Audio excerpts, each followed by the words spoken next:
Hey guys, it's Ilya Red here, and today we're talking about the ugliest tank in the game, Light Tank of Gavalov. That is what LTG stands for. Looking at this tank, you can think that drugs were legal in the USSR because I have no idea what substances can cause someone to make such a design for a tank.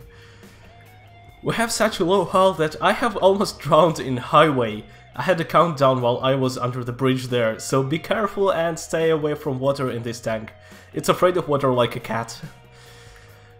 Okay, let's talk about LT stuff. We are kinda light tank, you know. There is pretty controversial balance of absolutely great cam of over 40% and terrible view range of 360 in a tier 7 tank. Yes, it's a tier 7 light tank. I didn't say that before, I should have said that. Yeah, let me remind you that we see tier 8 tanks pretty often, and they have sometimes 390 meters view range. A few of them have 400 meters, not even mentioning that we see up to 3 tier 9 tanks, but I guess it's not that important. I just want to point out that our view range is really bad, so it's going to be hard to spot someone who is far away, especially on the open maps. Yes, you are invisible, but you have to get really close to the enemies to spot them, and that is just not too safe.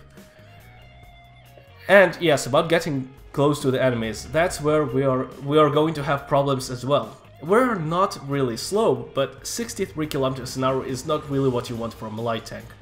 Yes, you gain speed pretty well, but you know, it's not what you want from a scout. You want greater numbers, like at least 65, or like Chinese lights that have like 60 km an hour max speed. They are tiny and they really accelerate very quickly due to great ground resistance. And this doesn't happen in our case. So we are actually not as mobile as I would want this tank to be as a light tank. The best thing about this tank is its gun. It has the same gun as T-34-85 or T-43 or KV-13 with 144 pen and 180 alpha. Don't forget that your high explosive alpha is 300. So take a few for paper targets, but not too many. You don't have that much ammo. You can't afford to take a lot of high explosives. But a few of them wouldn't hurt. Your reload is slightly worse than of T-43, really insignificantly. So you have very good DPM, so like every almost 5 seconds, a bit less, you deal 180. And imagine if you're shooting some paper target like Borzik with your high explosives, yeah. It's 300 damage every 5 seconds. Isn't it crazy? Oh yeah, that is, of course. And you're very quick for a medium tank. I have to admit that, yeah, for a light tank you're slow, for a medium you're very quick.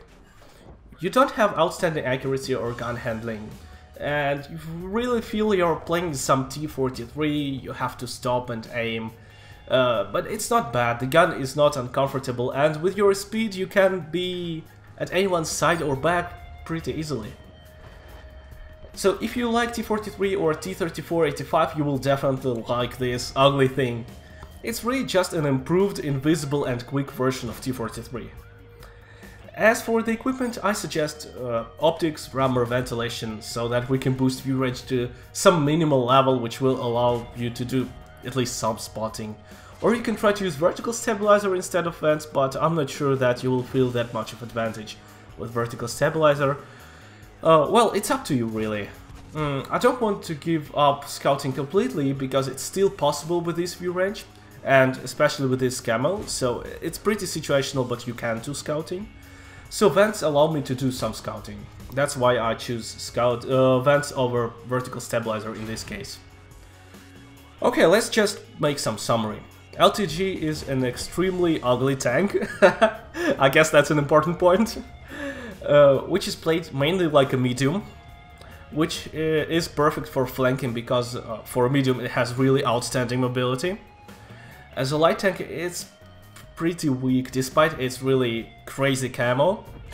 Neither view range nor mobility are good enough to play as a scout. You are a bit slowish for active scouting, although sometimes you can, and your view range is definitely not enough for passive scouting from some distant bushes, so maybe if you make it to some bush close to the enemy team then you will be spotting pretty well. That's possible. But that's not universal, you know, as well. It's both it both kind of works, both active and passive works from time to time occasionally. So the things that you should really focus on and use in the first place are great mobility of LTG and great DPM. Flank your enemies and evaporate, shoot their sides, shoot their backs and switch flanks. You can be anywhere. So again, yes, you are flanking medium tank, a very good flanking medium tank. I really enjoyed playing this tank. Just don't play it as a light, play it as a medium and you will definitely like it. If this video was helpful and interesting, you can put me a like so that more people see it in recommended and in search results, or you can help me a bit by sharing this video with some of your friends or grandmates. Thank you for watching guys, see you in the next videos and goodbye.